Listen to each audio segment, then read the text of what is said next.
Lecture de l'Évangile selon saint Marc, au chapitre 10. Tandis que Jésus sortait de Jéricho avec ses disciples et une foule nombreuse, le fils de Timée, Bartimée, un aveugle qui mendiait, était assis au bord du chemin. Quand il entendit que c'était Jésus de Nazareth, il se mit à crier : « Fils de David, Jésus, prends pitié de moi !» Beaucoup de gens le rabrouaient pour le faire taire, mais il criait de plus belle : « Fils de David, prends pitié de moi !» Jésus s'arrête et dit : « Appelez-le. » On appelle donc l'aveugle et on lui dit : « Confiance, lève-toi, il t'appelle. » L'aveugle jeta son manteau, bondit et courut vers Jésus. Prenant la parole, Jésus lui dit : « Que veux-tu que je fasse pour toi ? » L'aveugle lui dit : « Rabouni, que je retrouve la vue. » Et Jésus lui dit : « Va, ta foi t'a sauvé. » Aussitôt, l'homme retrouva la vue, et il suivait Jésus sur le chemin.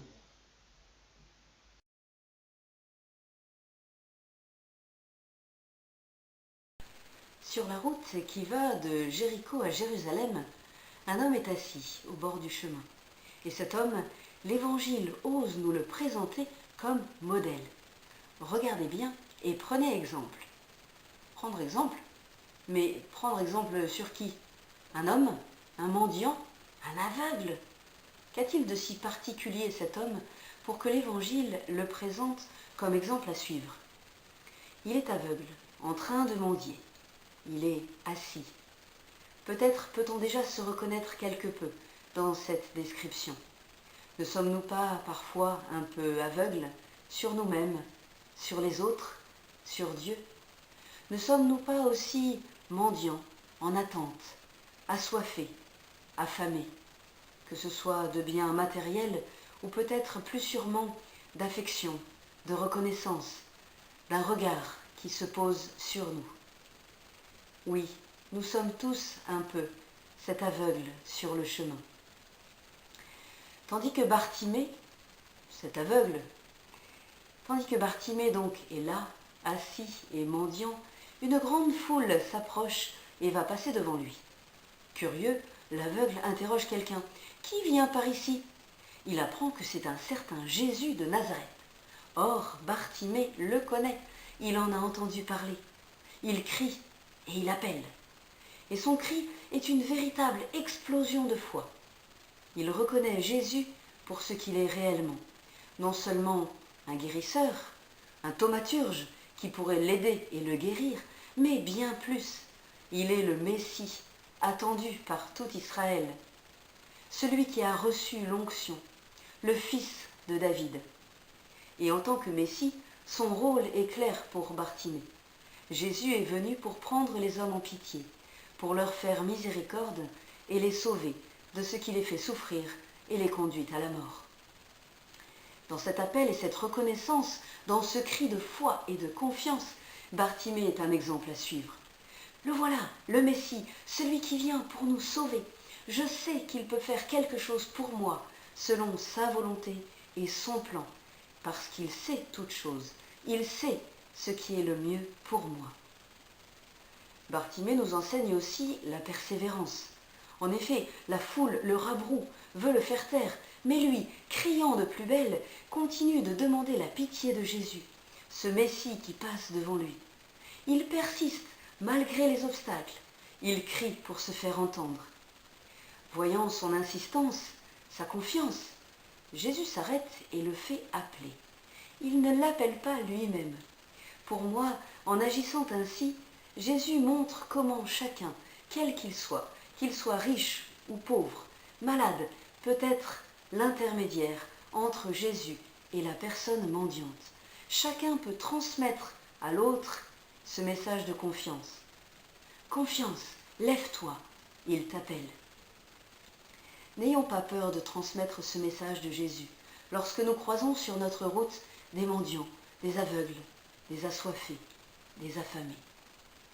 Alors, rejetant son manteau, l'aveugle se lève d'un bond et vient vers Jésus. Sa confiance est immense. Il se débarrasse de son manteau, autrement dit, de son ancienne vie, de ses possessions. Et il bondit. Pour un aveugle, c'est pas mal quand même, hein. Il bondit pour venir vers Jésus. Voilà une attitude de confiance à imiter. Je parle beaucoup de Bartimée comme étant un modèle à suivre, un modèle que nous donne l'Évangile.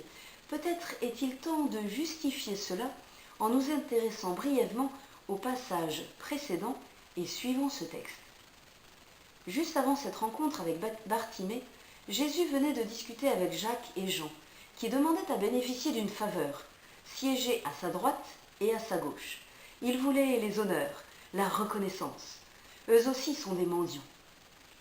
Jésus leur répond, les remettant gentiment à leur place. Vient alors le récit de l'aveugle Bartimée, illustrant par un exemple concret ce que veut dire Jésus dans cette réponse qu'il donne à Jacques et à Jean. Ne vous trompez pas d'honneur, ne vous trompez pas d'objectif. Je vais vous dire comment il faut faire, qui il faut être. Il faut être un aveugle, un mendiant qui reconnaît, qui appelle, qui insiste, qui se lève avec confiance, un mendiant qui jette son manteau. Or, ce manteau sera aussi présent dans le passage suivant. L'Évangile donne Bartimée comme exemple à suivre, et aussitôt après, il met en scène d'autres personnes, se débarrassant elles aussi de leur manteau. Le passage qui suit, en effet, rapporte l'entrée triomphale de Jésus à Jérusalem. Les disciples qui se débarrassent de leur manteau et les mettent sur l'ânon qui portera Jésus. Le verset d'après poursuit « Beaucoup de gens étendirent leur manteau sur la route », suivant là encore l'exemple de Bartimée. Voilà ce que l'on attend d'un disciple dans l'Évangile, qu'il se débarrasse de son manteau, qu'il se débarrasse de ce qui l'encombre, de ses possessions, pour aller vers le Christ. Mais revenons à Bartimée. Après ce geste de confiance de l'aveugle qui laisse tout pour bondir et aller vers Jésus, ce dernier lui pose une question assez curieuse. « Que veux-tu que je fasse pour toi ?» Oh, quelle étonnante question! Jésus est connu comme thaumaturge, comme guérisseur. Il se retrouve face à un aveugle qui l'appelle et invoque sa pitié. Ce que veut l'aveugle? Mais cela semble aller de soi. Alors pourquoi Jésus pose-t-il cette question? Il est loin d'être quelqu'un d'insensible qui ne comprend pas les choses, mais il souhaite que Bartimée précise son attente, ce qu'il fait sans tarder. « Rabouni, que je vois ».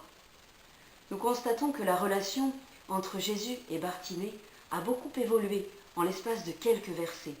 Ce Jésus de Nazareth, Bartimée lui a tout d'abord donné son titre de Messie, de fils de David, avant de l'appeler Rabouni, ce qui signifie « mon petit maître » et qui dénote un attachement fort, une proximité, une intimité.